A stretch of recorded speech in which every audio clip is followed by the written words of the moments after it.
네, 오늘 하나님께서 주신 본문 말씀을 통해서 약속된 성령을 구하라, 약속된 성령을 구하라 라는 제목으로 하나님의 말씀 우리 함께 듣도록 하겠습니다.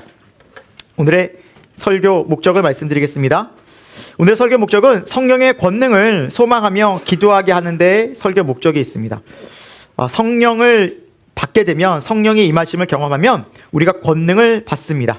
그것이 바로 제자의 삶의 어떻게 보면 본격적인 시작과도 같습니다. 그래서 성령의 충만함을 경험하고 권능을 경험하고 살아가는 게 신앙생활인데, 우리 또한 지금 이 시대 속에서도 성령의 은혜를 충만히 경험하고, 내가 성령이 지금 필요한, 또 성령이 충만한 것들을 기도해야 되는구나 라는 것을 알고 기도하게 하는데 오늘 설교 목적이 있다라는 사실입니다.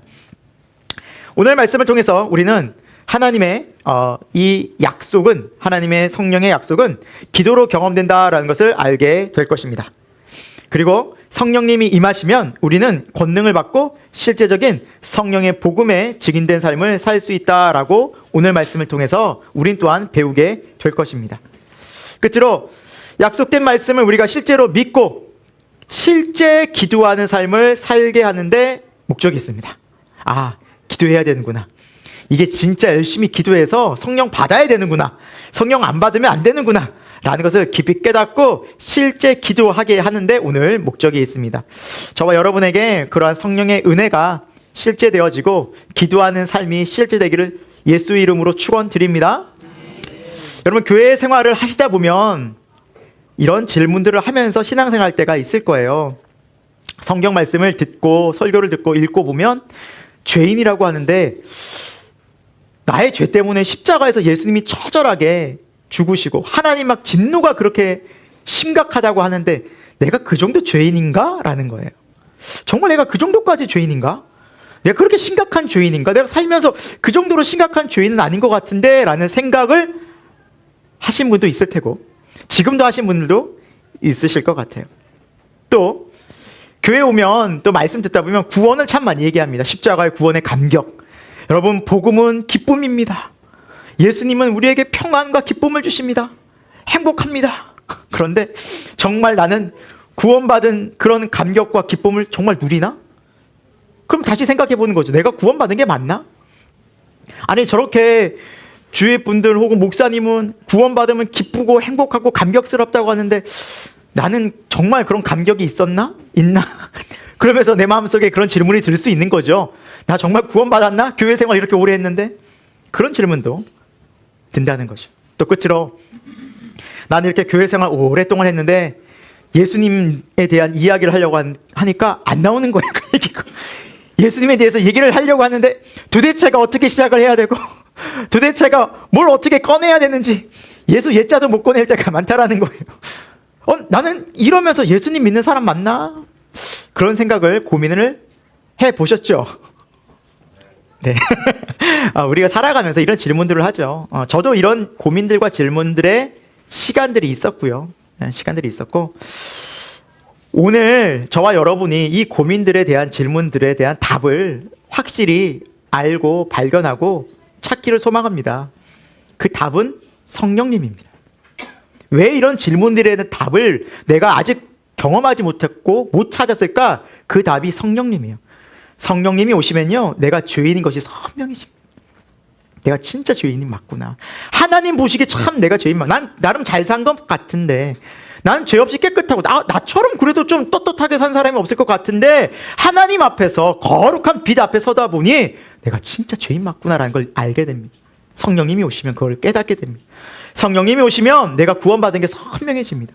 예수님의 십자가로 내가 구원받은 게 맞구나. 그 은혜로 구원받은 게 맞구나. 정말 은혜구나. 나 같은 죄인 구원받았구나. 찬송하게 되고요. 기뻐하게 되고요. 감사를, 영광을 올려드리게 됩니다.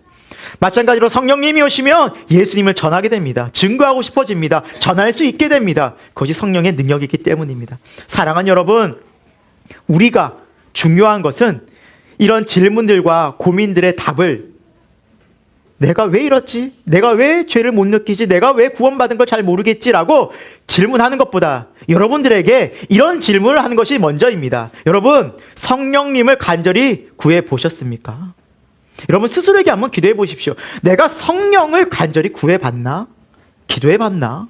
성령님이 오시도록, 성령님이 임하시도록 내가 기도해봤나? 라는 질문을 스스로에게 한번 던져보시기 바랍니다. 여러분 이것이 없이는 절대 제가 앞쪽에서 얘기한 죄인인 것과 십자가의 감격과 증인된 삶을 절대 살 수가 없다는 사실입니다. 다른 문제가 아닙니다. 성령이 우리에게 충만히 임하지 않았기 때문이라고 오늘 성경은, 오늘 주님은 선명하게 말씀해 주고 계십니다. 사랑하는 여러분, 올해 표어가 무엇입니까? 경험한 증인들. 그렇죠?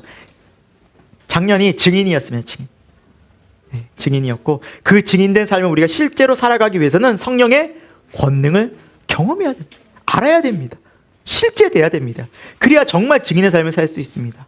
여러분 그것 때문에 성령님이 오신 줄 믿으시기 바랍니다. 저와 여러분 이제 선명합니다. 분명합니다. 정답을 알았어요. 그럼 이 정답을 향해 기도하고 순종하는 믿음이 되어져서 올 한 해 저와 여러분이 정말 성령님이 계시는구나, 성령님을 통해서 하나님의 말씀이 실제되어지고 복음이 실제되어지고 십자가가 실제되어지는 은혜 있길 예수 그리스도 이름으로 축원드립니다. 첫 번째 오늘 말씀을 통해서 살펴볼 것은 성령의 임재는 하나님의 약속이다라는 겁니다. 하나님의 약속. 그래서 이 약속은 하나님께서 반드시 지키십니다. 또 지키셨습니다. 성경은 하나님의 약속대로 성령이 임하신 사건을 기록하고 있죠. 마찬가지로 지금도 성령은 임하고 계십니다. 그런데 그 하나님의 약속대로 임하신 성령을 우리가 선명히 할 때 그 약속의 말씀을 붙잡고 기도할 수 있기 때문에 이 지점을 우리가 함께 생각해 보려고 합니다. 우리 3절 말씀인데요. 같이 읽어보도록 하겠습니다. 시작! 그가 고난받으신 후에 또한 그들에게 확실한 많은 증거로 친히 살아계심을 나타내사 40일 동안 그들에게 보이시며 하나님 나라의 일을 말씀하시니라. 아멘. 그가 고난받으신 후에라는 이 고난받으신 이 말씀은 바로 십자가 사건을 의미합니다. 예수님께서 십자가 사건을 통해서 우리의 모든 죄를 대신해서 다 하나님의 진노를 대신 받으시고 죽임 당하셨죠. 그래서 우리는 자유를, 평안을, 하나님과의 화목을 누리게 되었습니다. 영생을 누리게 되었죠. 거기서 끝나는 것이 아니었습니다. 예수님은 3일 만에 다시 살아나셨죠. 그렇죠? 그래서 하나님의 아들이심을 직접 보여주셨습니다. 나는 하나님의 아들이고 내가 너희에게 이 부활의 몸을 보임으로 너희가 장차 부활할 것을 내가 친히 보여노라라고 친히 부활의 첫 열매가 되어주셨어요. 그래서 예수님의 부활은 곧 우리의 부활인 거예요. 그래서 친히 예수님은 제자들에게 나타나셔서 부활의 몸으로 40일간 세상에 계셨습니다. 얼마나 많은 사람이 봤을까요? 예. 고린도전서 15장에는 동시에 500명 형제들이 봤다고 말했어요. 500명 형제들. 여러분 형제가 500명이라면 당시에는 사람은 수를 셀 때 죄송하지만 여성의 수와 아이의 수는 포함되지 않았습니다. 20세 이상의 성인 남성들만 셌습니다. 그러면 여기에서 성경대로 센다면 오늘 이곳에는 한 10몇 명 모인 겁니다. 만약에 옛날로 돌아간 2000년 전으로 간다면. 그럼 여러분 성경에서 예수님이 500여 형제에서 동시에 보이셨다면 몇 명 정도 있었을까요? 적어도 1000명이 넘어간 거예요. 지금도 여성과 아이들이 훨씬 많거든요. 당시에도 다르지 않았을 거예요. 그러니까 1000명이 넘는 많은 사람들 앞에서 동시에 예수님이 부활하신 몸을 보여주신 거예요. 그러니까 얼마나 많은 증거들. 여러분 증거 중에 가장 강력한 게 무엇입니까? 증인이에요. 재판할 때 증인이 나오면 게임이 끝나는 거예요. 증인이 증언하면 그 재판은 완전히 뒤집어지는 거죠. 마찬가지입니다. 수천 명의 증인들이 예수님을 부활을 목격한 증인들이 있었다는 사실입니다. 예수님은 그들에게 나타나셨어요. 하나님의 말씀이 진리고 사실이고 변하지 않는다라는 거예요. 직접 몸으로 말씀으로 보여주신 거예요. 그리고 예수님은 하나님의 나라의 일을 친히 말씀하셨어요. 40일간. 왜 이걸 집중적으로 말씀하셨을까요? 여러분, 우리 인간은요, 계속해서 인간의 역사를 보면, 한국사나 세계사를 보면 이 땅의 역사입니다. 땅을 얼마나 차지할 것인가? 그리고 내가 어느 나라를 지배하고 왕이 될 것인가? 내 이름을 얼마나 남길 것인가? 그러니까 끊임없이 이 땅에서 자기 이름을 과시하고 남기고 자랑하려는 인간의 역사 속에서 하나님은 말씀하시는 거예요. 이 유한하고 이 허무하고 결국에는 죄와 죽음으로 가득 차서 그걸 끊임없이 추구하다가 죽는 허무한 인생이 아니라 예수님께서 오셔서 영원한 하늘나라가 있다라는 것을 알려주러 오신 분이 예수 그리스도이십니다. 그래서 성경은 말씀합니다. 예수님이 우리를 이 흑암에서 하나님의 영원한 아버지의 아들의 나라로 옮기셨다고 말씀하세요. 이것은 누구도 할 수 없는 오직 하늘로부터 임하신 하나님의 아들 예수 그리스도를 통해서만 이 나라를 알고 이 영원한 천국을 알기에 기독교는 예수님 외에 다른 것을 타협할 게 없는 거예요. 다른 것들과 다른 종교와 손잡을 수가 없는 거예요. 왜요? 아무리 많은 종교가 좋다고 한들 이 땅에서 좋은 것들이에요. 불교의 가르침, 이슬람의 가르침 좋은 점들이 많이 있죠. 하지만 그 모든 것들이 뭐예요? 이 땅에서의 일들이에요. 땅에서 어떻게 살 것인가. 하지만 예수님 오신 목적은 이 땅에서의 삶이 아니었어요. 영원한 하나님 나라에서 어떻게 살 것인가예요. 영생을 어떻게 누릴 것인가. 하나님을 어떻게 만날 것인가. 그 지점이었다는 사실입니다. 사랑하는 여러분, 예수님께서 오셔서 40일간 이걸 집중적으로 말씀해 주셔서 증인들이 되어 제자들이 그 복음을 듣고 전 세계에 복음을 전해서 지금 오늘 우리도 이곳에서 복음을 듣고 있다는 사실입니다. 계속해서 우리 말씀을 볼까요? 4절과 5절 말씀입니다. 시작. 사도와 함께 모이사 그들에게 분부하여 이르시되 예루살렘을 떠나지 말고 내게서 들은 바 약속하신 것을 기다리라. 요한은 물로 세례를 베풀었으나 너희는 몇 날이 못되어 성령으로 세례를 받으리라 하셨느니라. 아멘. 예수님께서는 하늘나라에 대한 이야기도 하셨지만 정말 중요한 아버지께서 약속하신 것을 기다리라는 말씀과 함께 성령에 대한 이야기를 하셨어요. 성령. 정말 중요한 키워드예요. 예수님께서 부활하시면서 이 땅 가운데 40일밖에 안 계셨어요. 그러니까 짧은 시간이죠. 그리고 다시 하늘로 오르셨는데 그 기간 동안 정말 중요한 걸 얘기하셨는데 첫 번째가 하나님 나라였고 두 번째가 성령이었어요. 성령. 우리에게 성령을 주시겠다는 거예요. 그러면 성령이 오시면 뭐가 좋을까요? 성령님이 왜 필요할까요?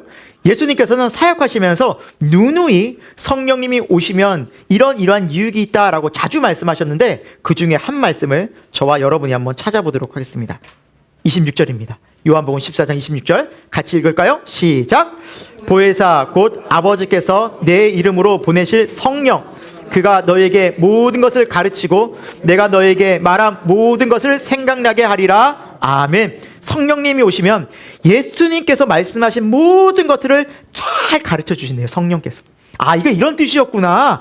아, 이게 이런 의미였구나 라고 하나님의 말씀, 이 성경 말씀을 비로소 알게 되고 경험하게 되는 이유가 바로 이 성령님이 오시게 된 목적이라는 거예요. 그럼 반대로 여러분, 성령님이 안 오시면 어떻게 될까요? 이 성경을 알 수 있을까요? 없을까요? 모르는 거예요. 성경을 읽는데 우리 교회가 114 하니까 읽긴 하는데 정말 매번마다 이렇게 까만 건 그리고 한글인데 내가 이렇게 문해력이 없었나 계속해서 여러분 스스로에게 정말 이렇게 성경이 어려운 책이 되어버리는 거예요. 여러분 다른 이유가 있는 것이 아니에요. 여러분 문해력이 없는 것이 아니에요. 여러분 배울 만큼 배우신 분들이에요. 그런 차원이 아니에요. 이 성경이 안 읽힌 이유는 뭐예요? 오늘 말씀해 보니까 성령께서 내 마음 가운데 임하시지 않고 성령의 도움을 안 받았기 때문이에요. 성령의 도움을 받지 않고는 절대 성경의 해석이 안 되고 몰라요. 사랑하는 여러분, 저와 여러분에게 성령의 충만함이 임하기를 소망합니다. 그래서 예수님은 말씀하신 거예요. 이 성령이 오셔야 되는데 그 성령을 기다리라라고 오늘 본문의 4절에는 말씀하고 있어요. 아버지의 약속이라는 거예요. 그 이 약속은 또 성경의 구약에 누누이 나와 있겠죠? 에스겔서 36장 25, 26, 27절에는 이렇게 말씀하고 있습니다. 먼저 25절입니다. 시작. 맑은 물을 너에게 뿌려서 너희로 정결하게 하되 너희 모든 더러운 곳에서와 모든 우상 숭배에서 너를 정결하게 할 것이며. 여러분 먼저 성령이 임하기 전에 먼저 선행되어야 될 것이 있어요. 왜냐하면 하나님의 영인 성령이 우리 마음 가운데 하나님이 오시려면 우리 마음이 정결해야 되거든요. 깨끗해야 되거든요. 근데 우리 마음이 어떻게 깨끗할 거예요? 오늘 말씀해 보니까 맑은 물로 너희를 깨끗하게 하리라. 이 맑은 물이 상징적으로 의미하는 것이 바로 십자가예요. 예수님의 보혈이에요. 예수님의 보혈만이 우리를 정결케 하거든요. 거룩하게 하거든요. 그래서 예수님의 십자가의 보혈이 우리 가운데 쫙 임하는 역사적인 놀라운 은혜의 사건이 일어나요. 시공간을 초월해서. 하나님의 기적이죠. 그래서 이걸 경험하고 믿고 받는 것이 뭐예요? 세례예요. 내가 주님과 함께 연합했구나, 십자가에서. 이 일이 있은 후에 누가 임하십니까? 바로 성령께서 임하신다라는 것. 이건 약속된 예언이에요. 우리 26, 27절 같이 읽어볼게요. 시작. 또 새 영을 너희 속에 두고 새 마음을 너에게 주되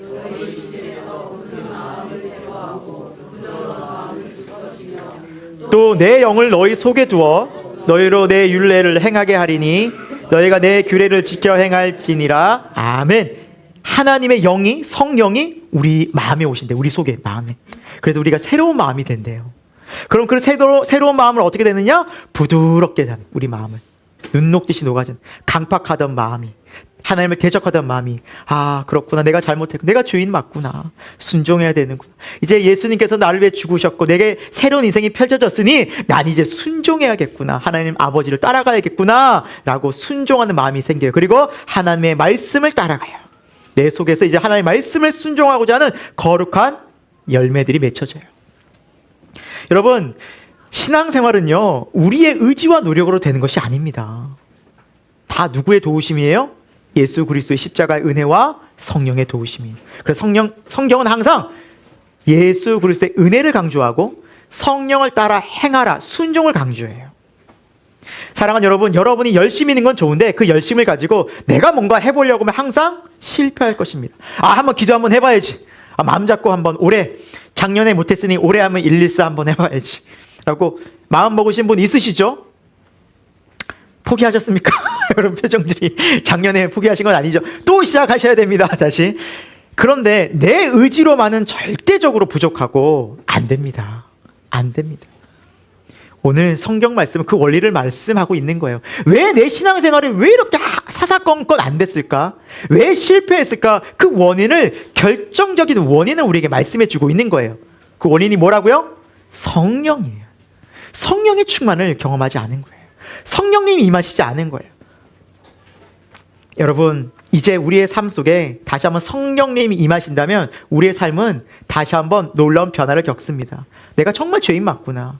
그래서 예수님 오신 게 맞구나. 십자가의 사건이 선명해집니다. 나의 구원 사건이 선명해집니다. 그리고 내가 이제 말씀으로 순종하고 예수 그리스도를 주인으로 인정하는 사람들이, 지경들이 넓어지면서 내 인생에 열매들이 맺혀지기 시작합니다. 이것이 바로 예수님께서 이 땅 가운데 오신 이유며 성령님께서 오신 이유입니다. 여러분, 이것이 교회 생활이에요. 이거 진짜 교회 생활이에요. 내가 만약 이런 생활을 하지 않았다면, 지금 목사님이 말씀하신 게 뭔지 모르겠다면 여러분 정말 퀘스천이에요. 내가 교회는 오래 다녔지만 진짜 신앙생활 하고 있었나? 퀘스천이에요. 아닌 거예요. 절대 아니에요. 신앙은 예수 그리스도의 십자가 사건과 성령의 은혜로부터 출발하는 겁니다. 아멘? 여러분, 그게 진짜예요. 그게 복음이에요. 선명해요. 믿는 자와 믿지 않는 자, 어둠에 있는 자와 빛에 거하는 자가 완전히 달라요, 결이. 그럼 내가 어둠에 있는지 빛에 있는지, 내가 세상에 속했는지 하늘에 속했는지 모른다면 퀘스천이라니까요, 여러분. 그래서 성령을 구하셔야 돼요. 할렐루야. 사단이 많은 기적을 일으킨다고 성경 말씀하고 있어요. 마태복음 24장 24절에 보면 거짓 선지자들, 그리고 거짓 그리스도들이 나타나서, 자칭 그리스도인이라고 하고 자들이 나타나서 기적과 표적을 일으켜서 많은 사람을 미혹한다고 나와 있어요. 그들이 하는 행동이 표적과 기적이에요. 여러분, 사탄도요 표적과 기적을 일으킬 수 있어요. 그런데 여러분, 사탄이 못하는 게 뭔지 아십니까? 하나님 말씀에 순종하는 거예요. 사단은 절대 말씀에 순종을 못합니다. 안 합니다. 내가 거듭나고 내가 하나님의 사람이고 성령의 사람이란 강력한 증거가 뭔지 아십니까? 말씀에 순종하는 것입니다. 성령 임한 사람의 특징은요, 순종하는 사람이 됩니다. 말씀에 순종하는 사람이 됩니다. 주의 뜻에 순종하는, 순복하는 사람이 됩니다. 아멘 하는 사람이 됩니다. 그리고 실제로 행동하는 사람이 됩니다. 행하는 사람이 됩니다. 할렐루야. 저와 여러분에게 올 한 해 이런 놀라운 성령의 은혜가 임하고, 또 그 성령의 은혜를 통해서 성령의 열매가 실제되는 은혜의 길을 축원드립니다. 두 번째입니다. 오늘 성령의 권능을 받아야만 증인의 삶을 살게 됩니다. 여러분, 정말 우리가 예수님을 어떻게 증거하고 싶은데, 알리고 싶은데, 저 죽어가는 영혼들에게 조금이라도 전하고 싶은데 왜 안 될까? 그것은 바로 성령의 권능을 경험하지 못했기 때문이라고 성경은, 우리 주님은 말씀하고 있습니다. 여러분, 오늘 본문은요, 사도행전의 시작입니다. 그리고 성령이 임하시는 2장에서 성령이 임한 사건이 일어나거든요. 우리가 다음 주에 살펴보겠지만, 이 성령의 임하시는, 하나님이 임하시는 놀라운 사건이 있는 절대절명의 중요한 순간에 이 제자들은, 주님의 제자들은 무엇이라고 주님 앞에 이야기하는지 오늘 본문은 이렇게 말씀하고 있어요. 6절 말씀 같이 읽어볼까요? 시작. 그들이 모였을 때 예수께 여쭈어 이르되 주께서 이스라엘 나라를 회복하심이 이때니까 하니. 이제 주님이 곧 하늘로 올라가시고 이제 주님이 이 땅 가운데 있으실 날이 얼마 안 남으니까 제자들은 조급한 거예요. 지금 예수님은 하나님 나라, 성령 얘기하고 있는데 제자들은 너무너무 진급해. 아니, 지금 꼭 이걸 질문하지 않으면 답답해서 견딜 수가 없어서 딱 하는 질문이 뭐예요? 주께서 이스라엘을 회복하심이 지금입니까? 지금이었으면 좋겠습니다. 라는 질문이었어요. 이 질문의 의미가 뭘까요? 여러분, 당시 이스라엘은 로마의 속국이었습니다. 우리로 말하면 일제치하라고 생각하시면 이해하기 쉬울 겁니다. 일제치하의 삶이 어떠했습니까? 지금도 우리나라는 그때만 생각하면 굉장한 치욕과 수치와 일본에 대한 감정이 막, 우리는 실제로 겪지도 않았음에도 불구하고 일본이 싫어집니다. 그냥 무조건 일본이랑 경기하면 이겨야 되고 이유도 없이 일본 사람 싫어집니다. 아리가또 하면 싫어집니다. 그냥 싫어요. 그냥 일본 말만 들어도 이게 감정이 솟아나오는 거죠. 왜요? 여러분, 한 나라의 속국이 되면요, 엄청난 세금을 묻습니다. 그 당시 한 40%의 세금을 물었대요. 세금만 어렵습니까? 이래저래 쓸 돈이 많은데 수탈을 당하고 엄청난 어려운 상황들을 맞이하지 않습니까? 또 이스라엘 백성들은 전통적으로 여호와 신앙이 있었어요. 여호와 하나님 신앙. 우리는 여호와 하나님의 선민이라는 거예요. 그런데 로마의 지배를 받고 있어요. 얼마나 막 자존심 상해요. 막 너무너무 싫은 거예요. 이게 여호와 하나님을 믿는 민족이 한 나라의 속국이 되었으니까 너무너무 자존심 상하고, 이 로마가 어떻게든지 그냥 떠나갔으면 좋겠고 우리가 이겼으면 좋겠는데, 예수님의 그 권능과 능력으로 우리가 회복됐으면, 해방됐으면 너무너무 좋겠는 거예요. 이해는 되시죠? 그래서 그걸 물은 거예요. 다시 말하면 이 땅에서 우리가 어떻게 하면 편안하고 안락하고 이 땅의 삶이 궁금한 거예요. 궁금한 거예요. 그때 예수님께서 7절에 뭐라 말씀하십니까? 이는 너희 알 바 아니다 라고 말씀하십니다. 너희 알 바 아니야. 사랑하는 여러분, 이 지점이 오늘날 우리 교회도 접목이 됩니다. 어떤 교인들은 말합니다. 목사님, 나라가 이렇게 어려운데 막 나가서 시위해야 되지 않겠습니까? 나가서 막 우리가 함께 힘을 모아야 되지 않겠습니까? 여러분, 근원적으로 생각해 봐야 돼요. 하나님의 나라와 뜻은 근원적으로 우리가 하나님 나라가 먼저가 될 때 이 땅에서의 마음이 빼앗기지 않아요. 그런데 하나님 나라가 먼저가 안 되면 이 땅의 마음이 빼앗겨요. 우리가 땅에서 어떻게 살을까? 어떻게 편안할까? 내 미래가 어떻게 될까? 내 노후가 어떻게 될까? 이 것들 때문에 이 하나님의 나라가 약해져요. 보이지가 않아요. 여러분, 그렇다고 나라를 위해서 기도하지 말라 이런 의미는 아닙니다. 이 나라와 공의의 정의의 나라가 될 수 있도록, 자유 대한민국이 될 수 있도록 기도해 주십시오. 저도 기도하고 있습니다.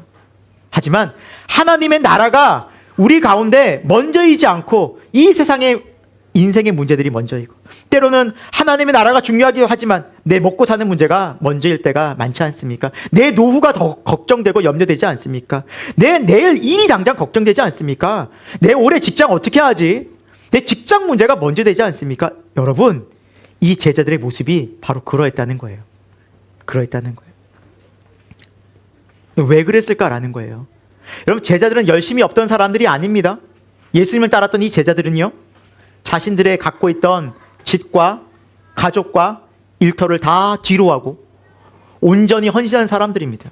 먹는 거요? 주님이 주시면 그거 먹고, 굶어요? 잠 못 자요? 같이 못 자요. 그거 중요한 거 아니라는 사람이었어요. 3년 동안 쫓아다니고 예수님 말씀만 따라다닌다? 이거 쉬운 일 아니에요, 여러분. 엄청 불편했고 엄청 힘들었어요. 그런데 다 감수한 사람들이에요. 그만한 열심히 있었던 사람들이 왜 이렇게 땅의 일에 목매고 먹고 사는 일, 어떻게 우리가 이 땅에서 좀 잘 살 수 있지 않을까라는 고민과 걱정이 계속해서 있었을까요? 이유가 뭘까요? 성령이 없었기 때문이에요. 제자들이 아무리 하나님을 향한 열심히 있어도 성령이 임하지 않으니까 모르는 거예요.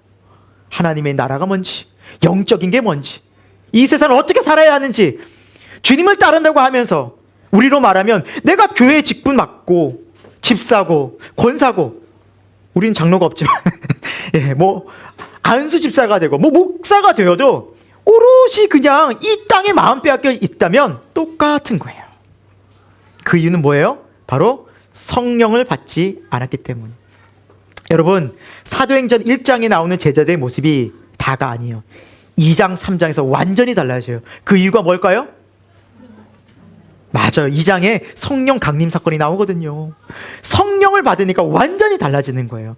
여기에 우리 교회 생활에, 신앙생활에 영적 비밀이 있습니다. 여러분이 교회를 아무리 오래 다녀도요, 그걸로 여러분 되지 않아요. 여러분이 아무리 하나님을 많이 안다고 성경책을 많이 봐도 그걸로 되지 않는다니까요. 성령을 받지 않으면 여러분 그것이 능력이 없어요. 아무 능력이 없어요. 그건 그냥 지식이에요. 여러분이 아무리 교회 생활하면서 신앙생활하면서 기도를 많이 하십니까? 성령을 받지 않으면 그 기도에 능력이 없다니까요. 그 기도도 어느 순간 메아리예요. 메아리. 그 이유가 무엇입니까? 성령이에요. 마치 처음 듣는 것처럼 표정이시네. 좋아요. 뭐 어떤 상황이든 정말 중요한 건 이거부터 시작해야 돼요, 여러분. 이게 출발이에요. 성경은 이걸 얘기하고 있어요. 하나님의 성령을 받지 아니하면 우리는 아무것도 할 수 없다라는 거. 지금 예수님이 중요한 말씀을 하고 계시는 거예요. 자, 그러자 이 제자들, 이 말씀도 우리 한번 같이 읽어가. 예수님 말씀 8절 말씀입니다. 시작. 오직 성령이 너에게 임하시면 너희가 권능을 받고 이르러 내 증인이 되리라 하시니라. 아멘. 제자들에게 예수님 안타까워서, 야, 너희들은 이 땅이 지금 이스라엘의 문제가 아니야. 성령이 임하면 너희는 예루살렘, 온 유대, 사마리아, 아니 전 세계로 지금 뻗어나갈 거야. 나는 전 세계로 이 복음을 전하기를 원해라고 전 세계에 대한 이야기를 하고 있는데, 제자들은 고작 이스라엘 땅에 국한돼, 먹고 사는 문제에 국한돼서 이거 아니면 안 돼라고 온 마음을 거기에 빼앗기고 살아가고 있었다는 사실입니다. 그러나 예수님 말씀하시죠. 그게 아니야. 나는 온 세계에 이 영광된 복음을 전해서 영원한 하늘로 너희를 인도하려 한단다라는 거예요. 그러자 제자들은 어떻게 했는지 아십니까? 11절에 이렇게 제자들은 하고 있어요. 예수님 그 말씀하시고 하늘로 쭉 올라가셨어요. 하늘로. 근데 그것을 자세하게 쳐다보고 있어요. 10절에 보니까 자세하게 하늘로 올라온 그대로. 그러니까 천사가 얘기하는 거예요. 11절 같이 읽어볼까요? 시작. 이르되 갈릴리 사람들아 어찌하여 서서 하늘을 쳐다보느냐. 예수는 하늘로 가심을 본 그대로 오시리라 하였느니라. 아멘. 이들은 여전히 예수님이 이런 성령에 대한 귀한 말씀하셔도 아무것도 모르고 그냥 깨닫지도 못하고 입 벌리고, 야, 예수님 하늘로 올라갔어. 어떻게 하늘로 올라가지? 어떻게 하늘로 사람이 올라가지? 이러고 입 벌리고 거기서 쳐다보고 있어요. 그게 제자들의 영적 수준과 상태였어요, 여러분. 뭐가 뭔지 모르는 거예요. 뭐가 중요한지, 어떻게 살아야 될지 모르는 거예요. 그러면서 얘기하는 거예요. 왜 하늘로 가는 예수님이 이렇게 계속 쳐다보고, 하늘 지금 없는데, 하늘 올라서 안 보이는데 왜 쳐다보고 있느냐라는 거예요. 예수님 다시 오실 것이다. 이제 너희는 예수님의 말씀을 따라 예루살렘으로 가서 뭐하라? 기도하라는 거예요. 기도하라는 거예요. 너희가 있어야 될 여기가 자리가 아니다라는 거예요. 너희가 있어야 될 자리는 어떤 자리다? 기도의 자리라는 거예요. 끝으로 여러분, 말씀을 믿고 이제 실제로 기도한 제자들이 됩니다. 어떻게 보면 답답하고 어리숙하고 예, 정말 예수님이 몇 번을 얘기해도 못 알아듣는 제자들, 어떻게 보면 우리들이죠. 그들에게 예수님은 기다리시고 장차 오실 성령을 기다리라고 말씀하시면서 그들을 계속해서 권면해 주셨습니다. 제자들은 잘한 게 하나 있어요. 순종했어요. 말씀 볼까요? 오늘 끝절 말씀이에요. 14절 말씀이에요. 같이 한번 읽어볼게요. 시작. 여자들과 예수의 어머니 마리아와 예수의 아들과 더불어 마음을 같이하여 오로지 기도에 힘쓰더라. 아멘. 13절에는 이제 제자들의 이름이 쭉 나오고요. 12제자 포함해서 제자들 그리고 다른 사람들과 함께 마음을 같이하여 오로지 기도에 힘쓰다라고 말씀하고 있어요. 제자들은 뭐 했어요? 순종했어요. 순종하고 어디로 갔어요? 기도의 자리로 갔어요. 여러분, 기도의 자리로. 여러분, 오늘 우리가 본문을 14절까지는 읽었지만 15절에는 이 함께 모였던 사람들이 몇 명이나 나와 있습니까? 혹시 본문 보시면 120명이, 그렇죠? 120명. 여러분, 제가 설교 초반부에 예수님의 부활을 목격한 사람들이 500명이 된다고 그랬죠. 순간 한꺼번에 모였던 순간적으로. 그러면 적어도 500명 이상이지 않았겠습니까? 그렇죠? 근데 지금 몇 명 남았어요? 네. 5분의 4가 없어졌어요. 5분의 4. 이거는 뭘 의미할까요, 여러분? 하나님이 아무리 놀라운 기적을 보여주시고 말씀해 주셔도 결국에는 순종하는 사람들만이, 기도하는 사람들만이 하나님의 능력과 구원을 경험합니다. 아멘. 여러분, 기적을 경험한다고 예수님 믿는 거 아닙니다. 오해하지 마십시오. 교회 다니고 막 하늘이 열리고 막 예수님 만나면 예수님 막 실제 되면 경험하면 내 예수님 믿겠다 생각하는데 아니에요. 지금 부활한 예수님 만난 사람들 기도하지 않았어요. 예수님 만나서 신앙 생기는 게 아닙니다. 어떤 사람들이 믿음이 가지냐면 말씀을 듣고 순종하는 자들이 믿게 되고 구원을 얻습니다. 아멘. 믿음은 들음에서 나고 들음은 그리스도의 말씀으로 말미암느니라. 여러분, 믿을 때 이 믿음은 말씀이에요. 지금 눈에 보이지 않고 내 귀에 들리지 않는 하나님의 말씀을 어떻게 우리가 알고 믿을 수 있느냐? 오늘도 살아있는 주의 말씀을 듣고 믿음이 생기는 자에게 하나님의 놀라운 은혜와 성령의 권능이 임할 줄로 믿습니다. 이것이 믿음입니다. 이것이 말씀의 능력이고 하나님께서는 지금도 이렇게 역사하신다는 사실입니다. 이렇게 120명이 모여서 무엇을 했습니까? 오늘 말씀해 보니까 마음을 같이하여 오롯이 기도에 힘썼다라고 두 가지로 좀 나눠서 생각해 보겠습니다. 첫 번째, 마음을 같이했다라는 사실입니다. 마음을 같이했다. 여러분, 우리가 부부도 마음 같이하기 참 힘들죠. 우리 여기에 있는 우리 교우들도 마음 같이하기 참 힘들어요. 그렇죠? 근데 수백 명이 모였어요. 100명 넘게 모였어요. 어렵죠.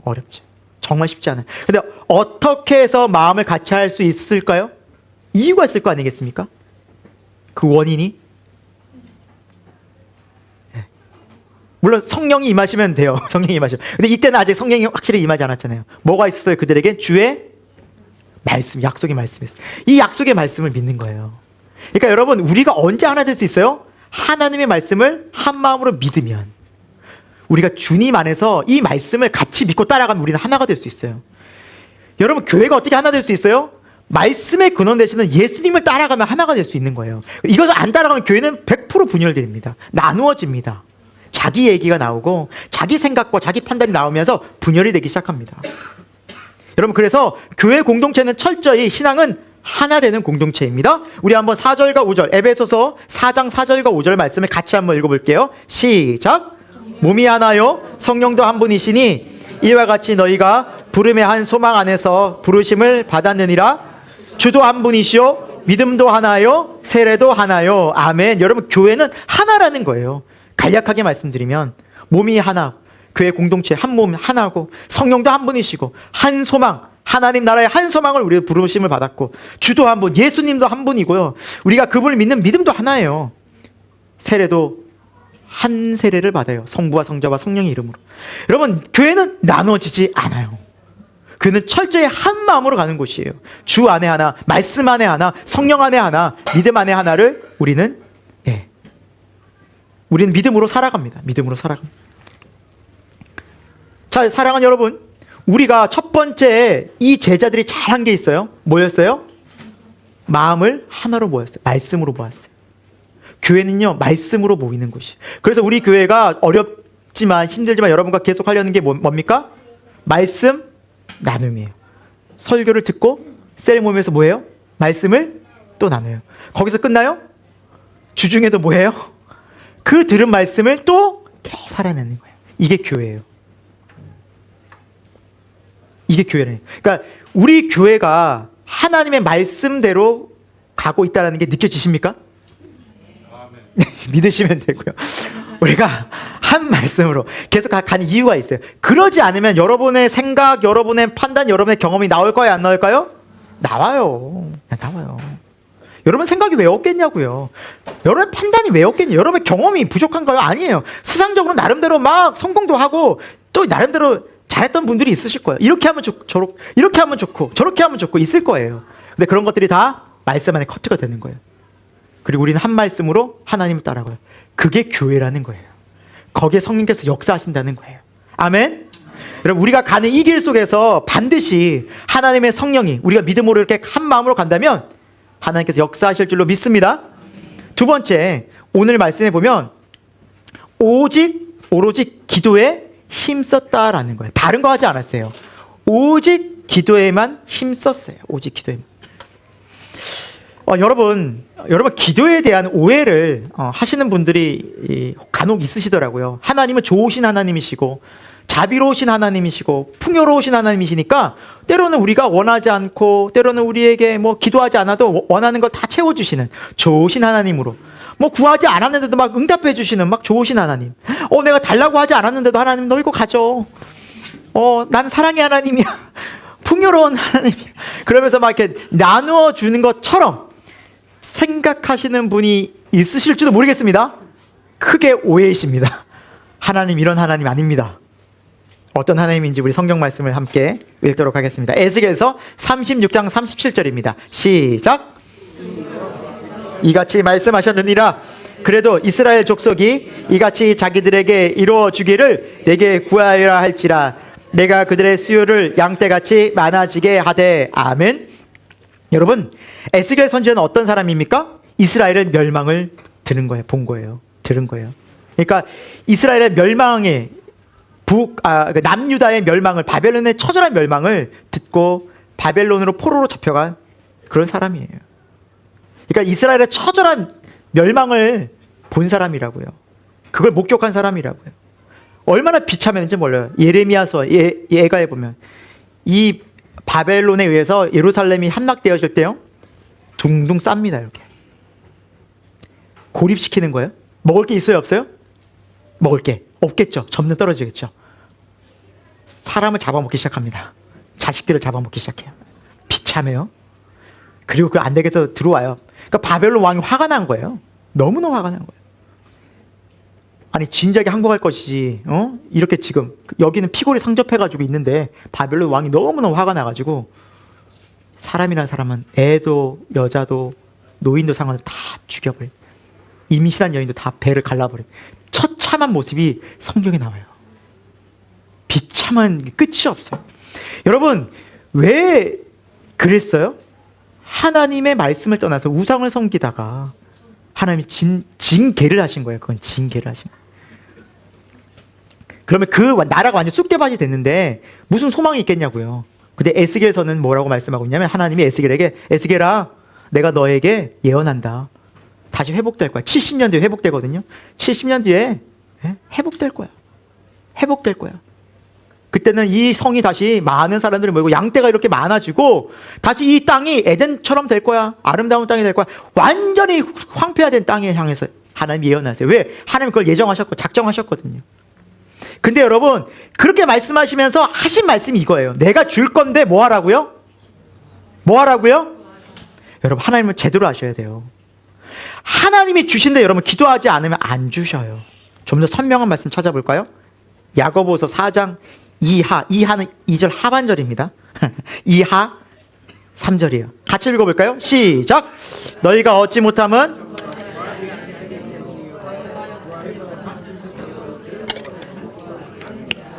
아멘. 여러분 하나님 믿으면서 왜 이렇게 힘들지라는 분들이 있을 거예요. 물론 하나님이 때로는 욥처럼 고난을 주실 때가 있습니다. 훈련시키고 연단시키려고요. 근데 여러분 모두가 그러진 않아요.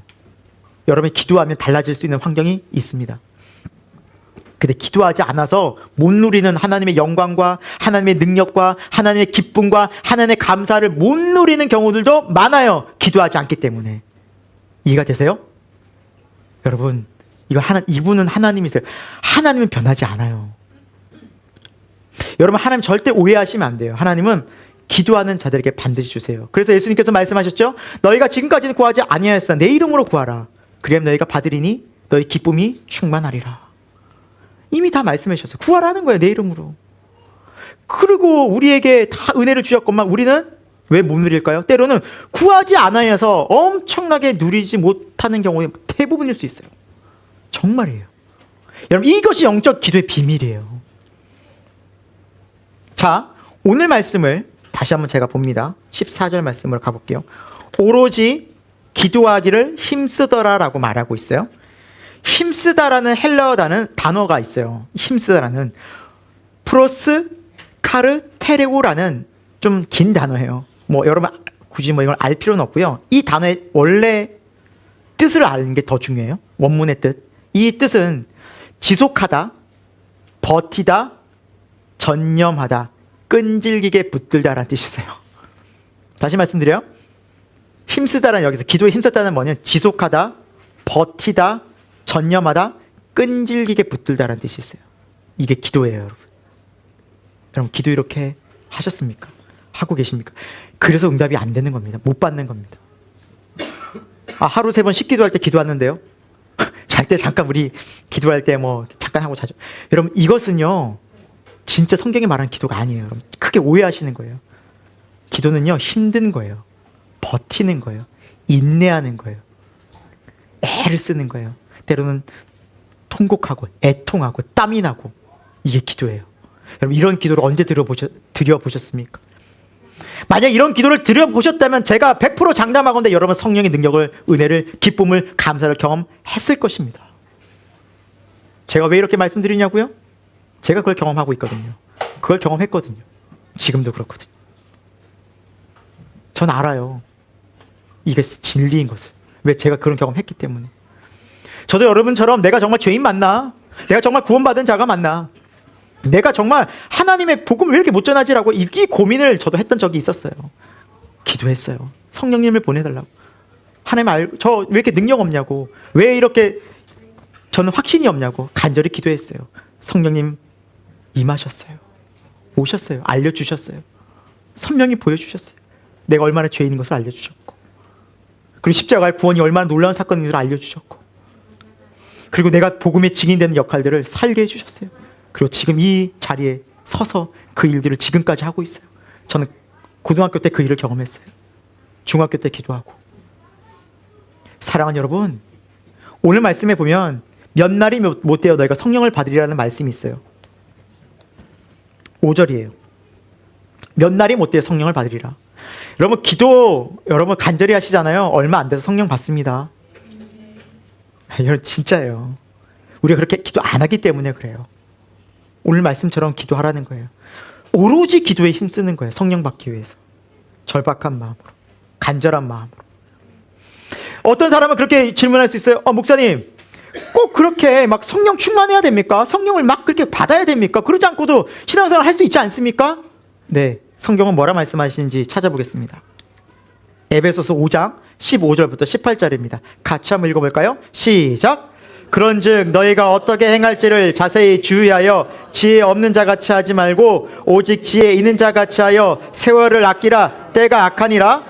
그러므로 어리석은 자가 되지 말고 오직 주의 뜻이 무엇인가 이해하라. 술 취하지 말라. 이는 방탕한 것이니 오직 성령으로 충만함을 받으라. 아멘. 18절에 오직 성령으로 뭐 하라고요?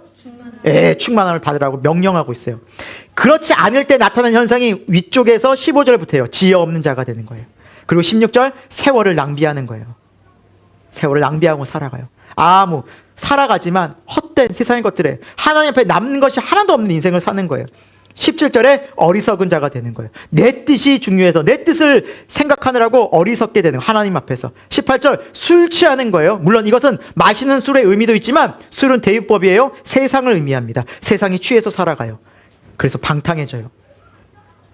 물질에 취하고요, 성공에 취하고요, 쾌락에 취하고요, 스포츠에 취하고요, 미디어에 취해서 살아가요. 허송세월해요. 사랑하는 여러분, 성경은 말씀합니다. 저와 여러분이 죽은 다음에 누구를 만날까요? 누구 앞에 설까요? 예수 그리스도 앞에 섭니다. 그래서 달란트 비유 아니겠습니까? 내가 준 달란트를 어떻게 살았나? 주님 결산하자 말씀하십니다. 그때 한 달란트 받은 자가 땅에 묻고 하나님과 전혀 상관없이 살다가 어떤 이야기를 듣습니까? 이 게으르고 악한 종아라.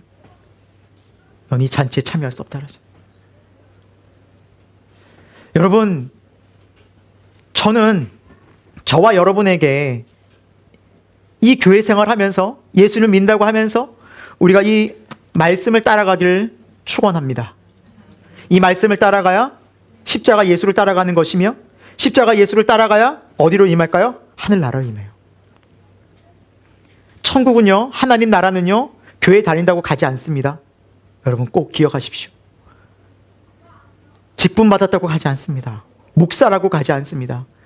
예수님의 제자들이 말씀 가운데 순종하고 말씀과 기도로 성령으로 충만한 자들이 가는 줄로 믿습니다.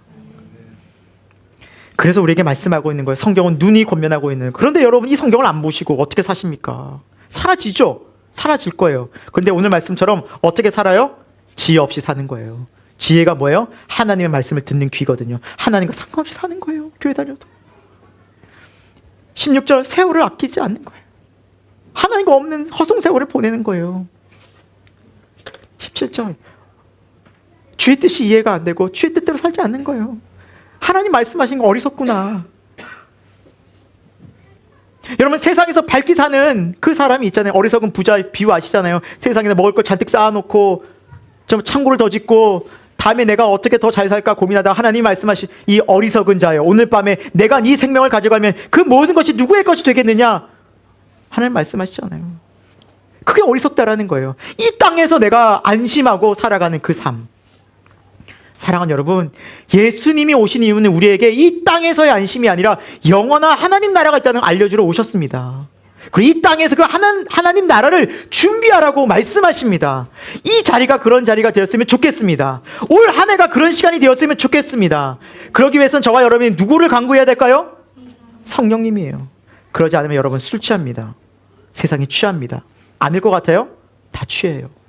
돈이든 미디어든 여러분 일이든 세상 쾌락이든 스포츠든 취해 있어요. 정신 못 차려.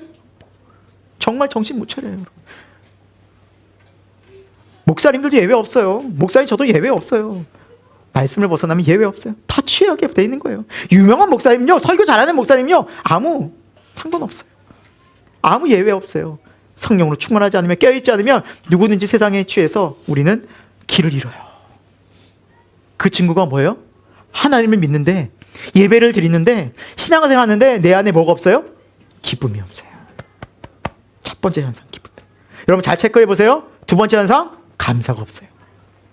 하나님의 은혜에 대한 감사가 없어요. 계속해서 투정과 원망과 불평과 불안과 염려가 찾아와요. 세 번째 특징 기도를 안 해요. 기도가 멈춰져요. 영적인 맥박이 멈춰져 있는 거예요. 여러분 이거는 사랑하는 여러분, 저와 여러분에게 다시 한번 성령의 은혜와 능력을 통해서 이러한 모습에서 돌이켜 예수 그리스도 안에서의 성령의 충만한 모습으로 나아갈 수 있기를 축원드립니다. 말씀을 마무리합니다. 올 한 해 우리는 선명합니다. 성령의 권능을 경험하기를 기도합시다. 아멘. 저와 여러분의 일생이 너무나 소중하고 여러분과 저와 일생이 하나님 앞에 평가받는 날이 반드시 오기 때문입니다. 그때는요, 새생명교회 전체 나오십시오. 그렇게 부르지 않아요. 1대1로 만나요. 모든 삶을 다 보여줘요. 다 알게 하세요. 정말이에요, 여러분. 제가 성령님을 경험해 보니까요, 제 모든 걸 다 알고 계셔요. 다 알고 계시. 정말 나만 알고 있는 비밀을 다 알고 계시더라고요. 그러니까 그걸 다 보여줘요. 그 앞에서 우리는 피할 길이 없어요. 그 하나님 앞에 우리 얘기해야 돼요. 그게 우리가 이 땅에서의 삶의 시간이고 소중함이고 기회들입니다. 하나님 갈 날을 우린 준비해야 됩니다. 그게 영원한 삶이기 때문입니다. 그러기 위해서는 여러분 하나님의 말씀을 능력 있게 경험해야 돼요. 기도를 경험해야 돼요. 이 능력을 경험해야 돼요. 올 한 해 우리가 다시 114할 계획입니다. 멈추지 마십시오. 여러분 멈추신 분 분명히 계실 거예요. 모르긴 몰라도 분명히 있을 겁니다. 다시 시작하십시오. 여러분 절대 멈추지 마십시오. 멈추면 안 돼요. 여러분의 삶이, 신앙이 멈추지 않고 예수 그리스도 안에서 십자가 사건이 선명해져서 와 이것이 신앙이구나. 와 내가 지금까지 이걸 몰랐구나. 성령님 은혜를 주셔서 감사합니다. 그 성령의 은혜를 통해서 복음의 증인되고 여러분을 통해서 이 땅에서 죽어가는 생명들이 구원을 얻는 놀라운 영광의 도구로 쓰임받는 존귀한 제자의 삶이 되기를 예수 그리스도의 이름으로 축원합니다. 사랑하는 주님, 오늘 우리가 하나님께서 우리에게 주신 말씀을 다시 한번 마음에 새기며 성령님을 소망하고 간절한 마음으로 기도하는 주님의 제자 되게 하여 주옵소서. 우리는 예수님을 믿는다면서 지금까지 성령의 능력과 권능을 힘입어 살지 않고 내 생각과 내 판단과 내 계획과 내 뜻대로 살았음을 고백하며 회개합니다. 하나님 보시기에 너무나 불충하였고, 그러면서 우리의 삶에는 열매가 없었으며 우리의 삶에는 능력 있는 크리스찬이 되지 못하였고, 오히려 이 세상과 어떻게 보면 타협하고 또 이 세상의 많은 염려와 걱정들을 마음에 담으면서 살았던 인생이었음을 고백하고 회개합니다. 성령 하나님, 우리 마음 가운데 충만히 임하여 주셔서 다시 우리가 새로운 삶, 새 생명의 삶을 살아낼 수 있도록 성령의 은혜를 부어 주옵소서. 이제 기도의 자리에서, 말씀의 자리에서 성령 하나님의 도우심을 구하며 성령의 충만을 구하는 우리 교회가 되어질 때 그 성령의 권능을 경험하는 믿음의 교회 되어져서 하나님 우리 교회를 통하여서 많은 사람들에게 십자가의 복음과 하나님의 사랑과 구원이 전파되어지고 하나님이 놀랍게 역사하는 것을 경험하는 새 생명교회 될 수 있도록 인도하여 주옵소서. 이 모든 말씀을 살아 역사하시는 예수 그리스도의 이름으로 기도합니다. 아멘. 하나님 아버지, 오늘 하나님 앞에 감사의 예배로 영광 올려드리고, 하나님 또한 오늘 또 우리가 세례식과 성찬식을 통해서 우리 주님을 다시 한번 기억하고 주님의 사랑과 은혜를 생각하며 감사와 영광을 올려드립니다. 하나님, 우리의 삶이 날마다 하나님과 교제하고 하나님을 잘 믿고 따르며 신실하게 하나님의 백성으로 살 수 있도록 성령의 은혜를 간구하오니 우리에게 충만히 임하여 주옵소서. 성령의 충만함을 통해서 지혜로운 자가 될 수 있도록 도와주시고 세월을 낭비하지 않는 자가 될 수 있도록 도와주옵소서. 하나님, 우리 새생명교회가 앞으로도 계속해서 복음의 증인되며 우리 주변에 하나님을 모르고 예수님을 모르고 살아가는 많은 자들에게 생명과 구원과 진리의 복음 증인될 수 있도록 성령의 권능을 덧입는 새생명교회 될 수 있도록 은혜 베풀어 주옵소서.